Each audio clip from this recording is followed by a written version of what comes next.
प्रभु प्रिय संतानों से विशेष अनुरोध है कि इजी वे मुरली दर्शन चैनल को सब्सक्राइब अवश्य करें, रोज नोटिफिकेशन मिलते रहें, उसके लिए ऑल पर टच अवश्य करें।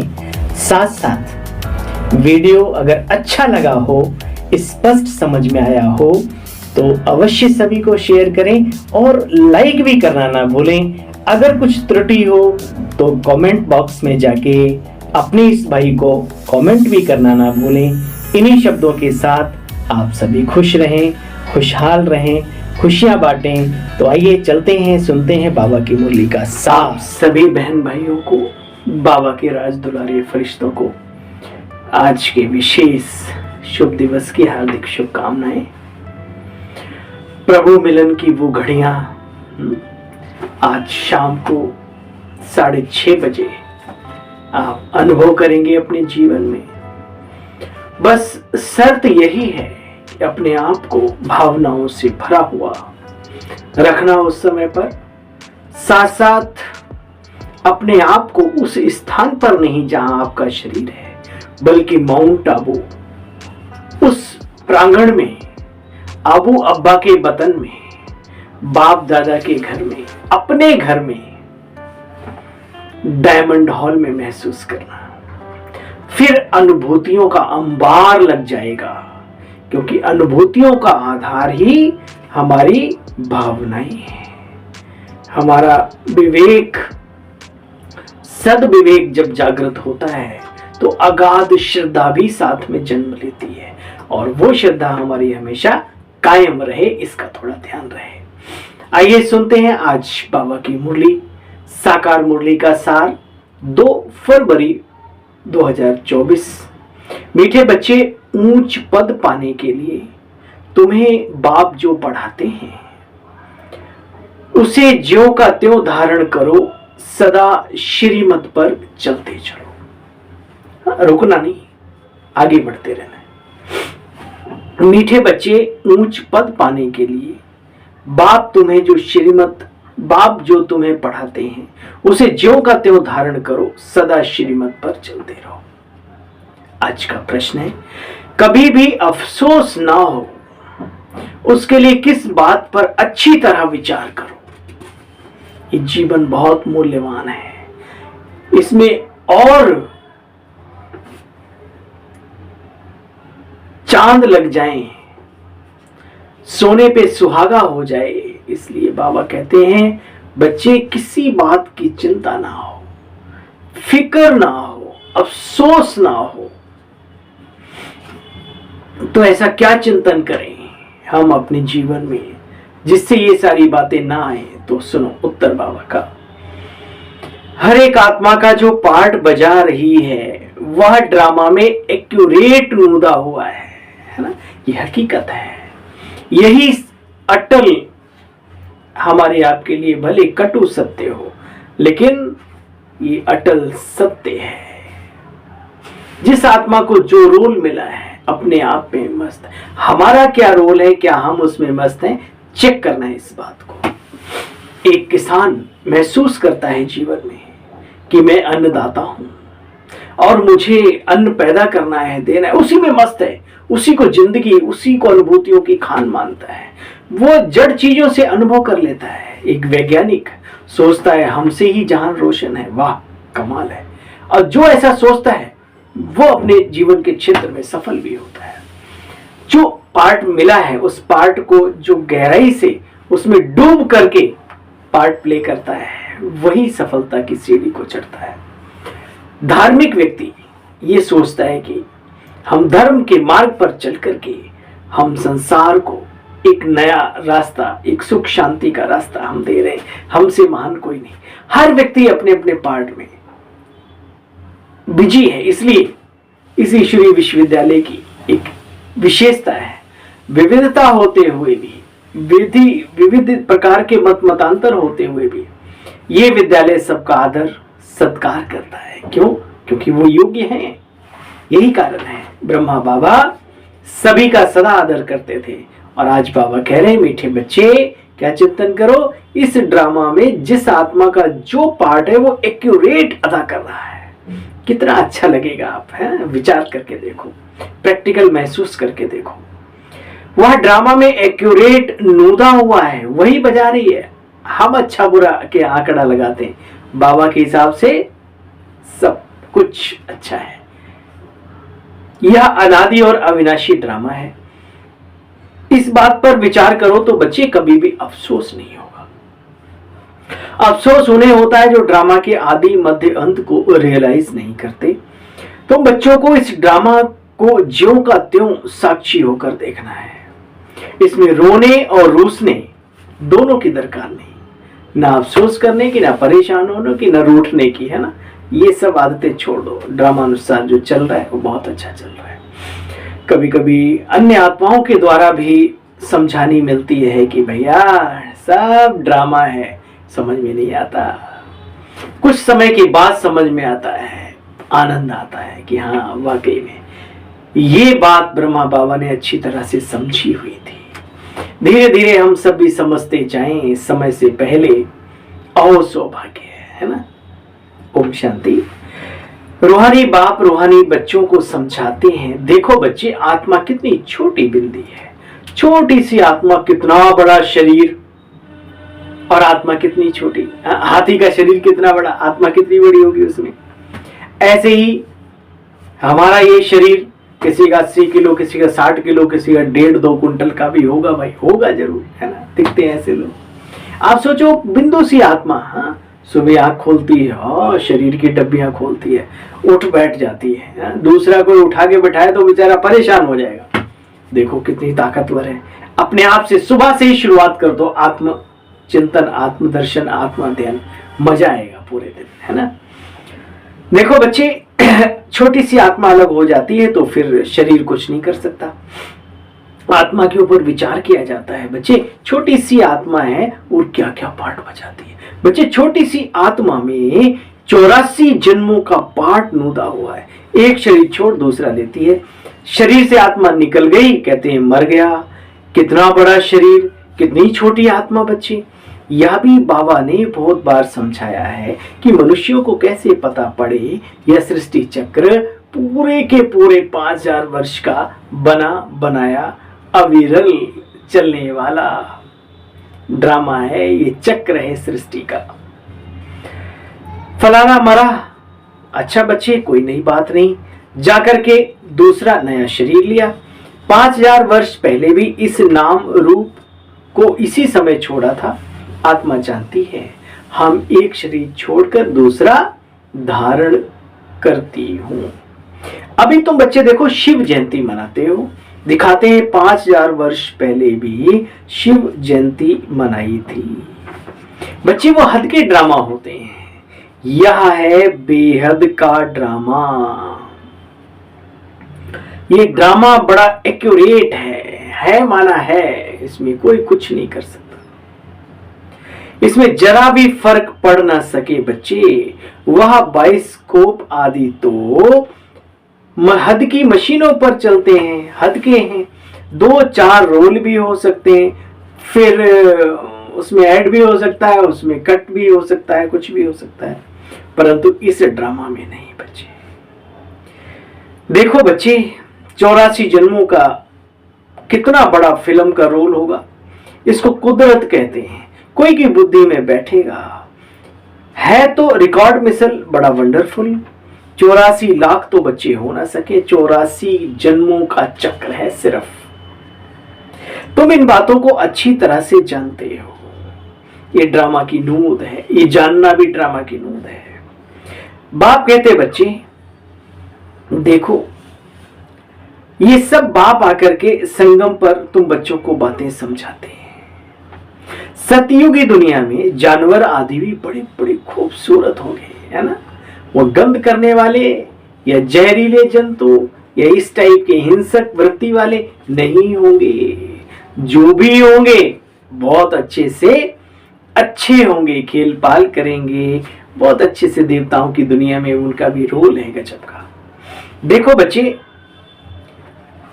सतयुग में जानवर आदि भी बहुत खूबसूरत होंगे।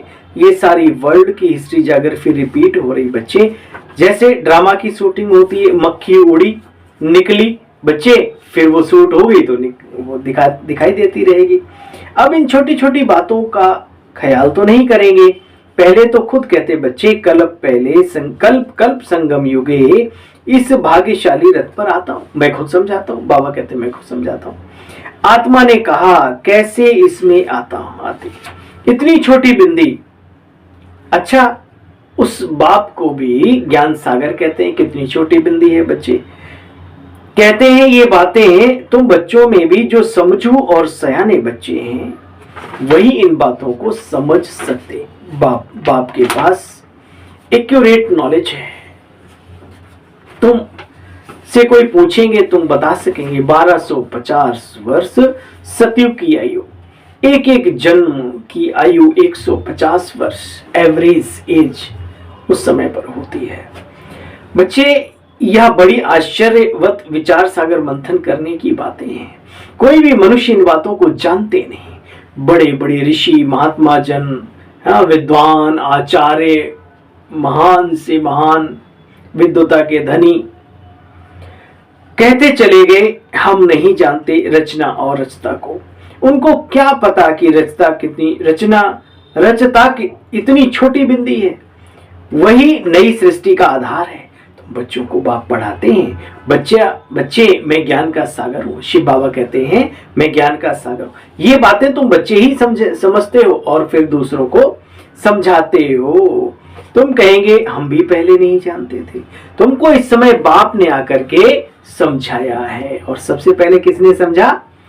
शिव बाबा की बातों को प्रजापिता ब्रह्मा बाबा ने, उससे पहले दादा लेखराज, एक बहुत बड़े जौहरी। अच्छा बच्चे, प्रैक्टिकल जीवन पे आओ अब। अच्छा बच्चे, कोई भी बात में अफसोस करने की जरूरत नहीं, सदैव हर्षित रहना है। उस ड्रामा की फिल्म चलते चलते बच्चे घिस जाएगी, पुरानी हो जाएगी तो बदली कर देंगे, पुरानी को खलास कर नई बना देंगे। परंतु यह तो बेहद का अविनाशी ड्रामा है। ऐसी ऐसी बातों पर विचार कर अपने आप को पक्का कर लेना चाहिए। पर यह ड्रामा है, हम बाप की श्रीमत पर चल पतित से पावन बन रहे हैं और कोई बात हो नहीं सकती जिससे हम पतित से पावन बने अथवा तमो प्रधान से सतो प्रधान बने। पाठ बजाते बजाते सतो से तमो बने, अब फिर तमो से सतो बनना है। न आत्मा विनाश को पाती है बच्चे, न पाठ विनाश को पाता है। ऐसी ऐसी बातों पर कोई कोई का विचार चलता है, सबका नहीं चलता। इसी मोबाइल से, इसी मुख से, इन्हीं हड्डियों के ढांचे में बैठकर मैं आत्मा, बाबा की मुरली, बाबा की बातें आप सबको सुना रहा हूँगा। और उसी ढांचे में जहां आप सुन रहे हो, उसी शरीर में, उसी घर में, उसी कुर्सी पर, उसी सोफे पे बैठ के आप सुन रहे होंगे। आप जहां पर भी हैं विचार करें, आत्मा अजर अमर अविनाशी तो है ही है, लेकिन साथ में ये प्रकृति का कण कण अजर और अमर और अविनाशी है। याद रहे, परिवर्तनशील हमारा ये शरीर भी है, प्रकृति भी है, आत्मा का स्वरूप नहीं बदलता बस। ठीक है, देखो बच्चे, मनुष्य सुनेंगे तुम्हारी बातों को तो बड़ा वंडर खाएंगे। बच्चे, विचार सागर मंथन करना होता है। बेहद का बाप जो समझाते हैं, जो का त्यों धारण कर ले तो अच्छा पद पा सके। सब एक जैसी धारणा नहीं कर सकते, कोई तो बहुत महीनता से समझाते हैं। आजकल जेल आदि में भी भाषण करने जाते हैं, वेश्याओं आदि के पास भी जाते हैं, गूंगे बहरों के पास भी जाते होंगे, क्योंकि उनका भी हक है बच्चे, सबका हक है भगवान से वर्षा लेने। इसलिए बाबा कहते कोई भी कोना छूटे नहीं, कोई भी हमारी बहन, कोई भी हमारा भाई किसी भी रोल में हो, कोई भी पार्ट पर, उसको संदेश जरूर जरूर जरूर पहुंचाना है। शिवरात्रि आ रही है, हम सभी संकल्प करें, इतने लोगों को देंगे जितनी आपकी कैपेसिटी है, जिस आधार से विद रिस्पेक्ट अपने ही बहन भाई को प्यार से, चाहे पंपलेट के माध्यम से, चाहे वक्तव्य के माध्यम से, चाहे उनको आश्रम पे लाओ प्रोग्राम में, कैसे भी करके ये सब करना है। ठीक है, नहीं तो अंत में फिर खुद को ही पश्चाताप होगा, अरे काश हम अपनों का भला कर लेते और फिर सभी अपने, है ना। तो बाबा कहते बच्चे देखो, सबका हक है बच्चे, तुम्हारा सीढ़ी का चित्र बहुत अच्छा है, ये नॉलेज कोई को भी समझाकर स्वर्ग में जाने के लायक बना सकते हो। आत्मा बाप से वर्षा ले रही है, स्वर्ग में जा सकती है करके ऑर्गन्स डिफेक्टेड होंगे ना, तो क्या वहां तो अच्छे होंगे, यहां चलो कर्मों के आधार पे भाई सुन सकते हैं, समझ सकते हैं, अपने संस्कारों को परिवर्तन करने का पुरुषार्थ क्यों नहीं कर सकते? बिल्कुल। और सतयुगी दुनिया के लायक क्यों नहीं बनेंगे? फिर बनेंगे। बाबा कहते बच्चे तुम ब्राह्मणों को अभी ज्ञान है, इसको अच्छी रीति समझ और धारण कर किसी को भी समझाना चाहिए। बाबा कहते सर्विस तो बेड पे लेटे लेटे हैं, अपने को आत्मिक स्थिति में स्थित करो, तरंगों की अहमियत को समझो, महसूस करो छोटी छोटी बातों पे। कल कहीं जाना हुआ गवर्नमेंट के किसी कार्यालय में, तो वहां डीजे बज रहा था, डीजे धम धम बड़ा, अब क्या बज रहा था वो तो कुछ समझ में नहीं आ रहा था, लेकिन बज रहा था। वहां पर एक लोहे का जीना लगा हुआ था, जीना सीढ़ी। हमने देखा ऐसे ऐसे खूब जोर जोर कांप रहा है वो पूरा जीना। मैंने कभी इस साउंड के इफेक्ट से, उनकी तरंगों से कितना बड़ा प्रभाव है, आप हिलाओगे तो नहीं हिलेगा और उससे अपने आप ही हिल रहा है। वाह, वेव्स के अंदर कितनी पावर है। फिर हमने कहीं पढ़ा बाहर की दुनिया में भी कहते मनुष्य आत्मा के अंदर इतनी ताकत है जो पहाड़ को भी चीर कर दुनिया के नहीं ब्रह्मांड के किसी कोने में भी अपनी तरंगों को पहुंचा सकती है। हाँ, ये अटल सत्य है। अच्छा, वो आवाज की तरंगे थी और मन की तरंगे तो बहुत ही पावरफुल होती। अपनी कीमत को खुद पहले पहचानो, फिर उसका प्रयोग करना सीखो, फिर मजा है। तो बाबा कहते बच्चे देखो एक दूसरे को वाइब्रेशन दो। शरीर नहीं काम कर रहा है, मन तो कर रहा है ना। इसको अच्छी रीति समझकर धारण कर फिर किसी को समझाना है बच्चे। तुम ब्राह्मण जानते हो, यह ज्ञान तो तोप चीनी यानी ताकत की दवा जैसे कि खुराक तुमको अभी मिलती है, अच्छे से अच्छी चीज की महिमा की जाती है बच्चे। देखो नई दुनिया की स्थापना होती है, फिर कैसे कैसे राज्य होंगे, तुम्हारे में भी बच्चे नंबरवार होंगे। इन बातों को नंबरवार जानते हैं, जो दूसरों को भी समझा सकते हैं, उन्हें बड़ी खुशी रहती है। किन्हीं को तो पाई पैसे की भी खुशी नहीं रहती, ड्रामा प्लान अनुसार उनका यही रोल है। देखो बच्चे, कोई को भी समझाओ कि तुम अजर अमर अविनाशी आत्मा हो, तुम्हारा पिता परम धाम निवासी परम पिता परमात्मा है। अपने मन का कनेक्शन उससे जोड़कर अनंत शक्तियों के धनी बन सकते हो। शांति, सुख, आनंद, अनेक गुणों को अपने जीवन में धारण कर सकते हो। बताओ कौन बुरा मानेगा? समझाने का तरीका, परोसने का तरीका अच्छा होना चाहिए। देखो बच्चे, जो पक्के निश्चय बुद्धि होंगे उनको कोई फिरा ना सके। इन बातों को तुम बहुत अच्छी तरह से जानते हो। बहुत पॉइंट्स कंठ होंगी तो समझाते भी रहेंगे। हाँ, इसलिए अध्ययन बहुत जरूरी है। बाबा की बातों का, बाबा की बुक्स पढ़ो। हाँ, और जो हमारी दादियों की क्लासेस वगैरह हैं, साप्ताहिक कोर्स है, ये सारा अंदर अंदर अंदर अंदर अंदर होना चाहिए। फिर जब जो चीज जिसको चाहिए, आप देखो एक मेडिकल स्टोर वाला है, बहुत बड़ा मेडिकल स्टोर है, आप जाते हो पर्ची लेके, भाई साहब ये दवाई देना, हाँ फलाना, वो उसे मालूम है ये दवाई वहां रखी है। कहाँ है? घर के गृहिणी को पता होता है हमारे घर में पूरे किचन में कहाँ नमक, कहाँ ये सब कुछ है ना, किस कोने में क्या चीज, ऐसा होता है ना। ऐसे ही बाबा का जो बखर है, खजाना है, ये जब सारा स्टोर होगा तो जो चीज जब चाहोगे, जो सा ज्ञान का बाढ़ चाहोगे वही निकलेगा उस समय पर, और वो दे देना दूसरे को खुराक। ठीक है, तो बच्चे बाप तुमको समझाते हैं, औरों को भी सृष्टि का चक्र समझाओ कि कैसे फिरता है। तुम्हारे सिवाय बच्चे और तो दुनिया में इन बातों को कोई जानते नहीं है, तुम्हारे में भी नंबरवार हैं। तो बाबा को घड़ी घड़ी पॉइंट्स रिपीट करनी पड़ती, क्योंकि नए नए बच्चे आते रहते।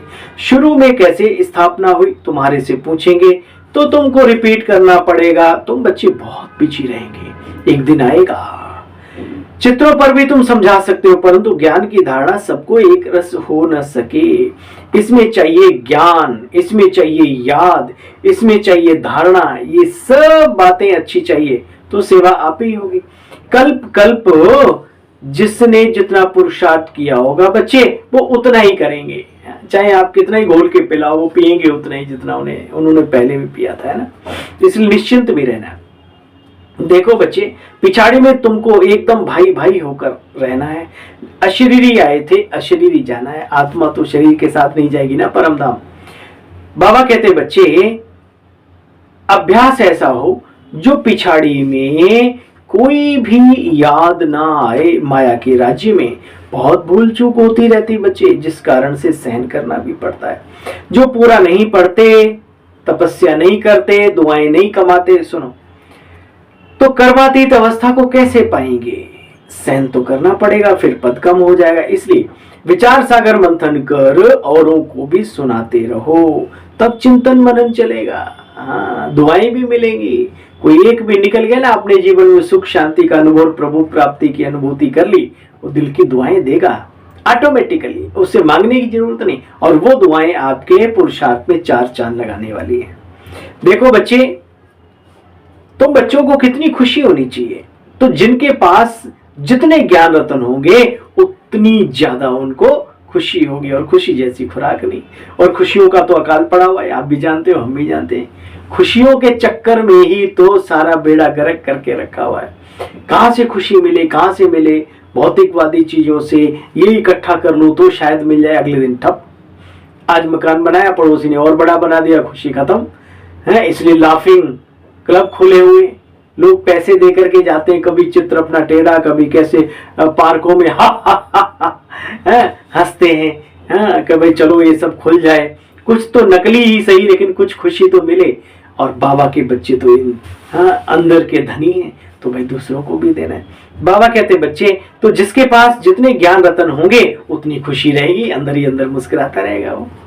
अच्छा भाई, मीठे मीठे स्किल दे बच्चों प्रति माता पिता बाप दादा का याद प्यार और गुड मॉर्निंग। रूहानी बाप के रूहानी बच्चों को नमस्ते। हम सब रूहानी बच्चों की बाबा आपको भी डबल नमस्ते, डबल गुड मॉर्निंग, प्रणाम, ओम शांति। धारणा का सार है, विचार सागर मंथन कर स्वयं को ज्ञान रत्नों से बच्चे भरपूर करना है। ड्रामा के रहस्य को अच्छी रीति समझकर निश्चिंत रह करके और फिर दूसरों को समझाना है। किसी भी बात में बच्चे कभी अफसोस ना करो, सदा हर्षित रहो, मुस्कुराते रहो। अपनी अवस्था बहुत काल से एक रस बनानी है, ताकि पिछाड़ी में एक सिवाय बाप के और कोई दूसरा याद ना आवे। अभ्यास करना है, हम आत्मा भाई भाई हैं, अभी वापस अपने घर जाते हैं। आज बाबा का वरदान है, वरदानी बाबा का, अलबेलेपन की लहर को विदाई दे, सदा उमंग उत्साह में रहने वाले समझदार आत्मा भव। सुना कलवी बाबा ने कहा, थका हुआ इंसान कभी सफल नहीं होता जीवन में, इसलिए उमंग और उत्साह ये हमेशा पंख अपने अंदर, हिम्मत, उमंग और उत्साह, बाबा ने कहा कल। तो देखो ये बाबा का ज्ञान जो है सर्व हितकारी, सर्व परोपकारी है, सर्व कल्याणकारी है, जो धारण कर लिए, है ना, जीवन के क्षेत्र में कोई भी। आज भी बाबा कह रहे हैं, अलबेलेपन की लहर को विदाई दे, सदा उमंग उत्साह में रहने वाली समझदार आत्मा भव। देखो, कई बच्चे हैं जो दूसरों को देखकर स्वयं अलबेले हो जाते हैं, सोचते हैं तो होता ही रहता है, चलता ही रहता है, सब करते हैं, आदि आदि आदि।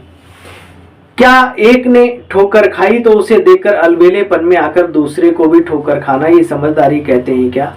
अरे गिरते को देखकर गिरा नहीं जाता, बल्कि संभला जाता है। जो गलती उसने की वो हम ना करें, यही तो होता है ना, समझदार तो उसी को कहते हैं। देखो बच्चे, बाप दादा को रहम आता है कि ऐसे भी अलबेले रहने वालों के लिए पश्चाताप की घड़ियां बड़ी कठिन होंगी। इसलिए बाप कहते हैं, समझदार बनो, अलबेलेपन की लहर को और दूसरों को देखने की लहर को मन से विदाई दे दो। दूसरों को क्या देखना, खुद को देखो, खुद को सजाओ, खुद को संवारो। खुद की अनुभूतियां हमने जीवन में प्राप्त की है, हमें दुनिया से क्या लेना देना। हाँ ठीक है, उनको भी साथ लेते चलो, लेकिन प्रथम खुद, पहले अपने आप। इसलिए समझदार बन, अलवेलेपन की लहर को, दूसरों को देखने की लहर को मन से विदाई दो। औरों को नहीं देखो, देखना है तो एक बाप को देखो। स्लोगन, वारिश क्वालिटी तैयार करो, तब प्रत्यक्षता का नगाड़ा बजेगा। जरूर बाबा। ओम शांति। आप सभी बहन भाइयों को कल पुनः मिलते हैं बाबा की मुरली का सार लेकर। तब तक के लिए अपने इस भाई को आज्ञा दो। ओम शांति।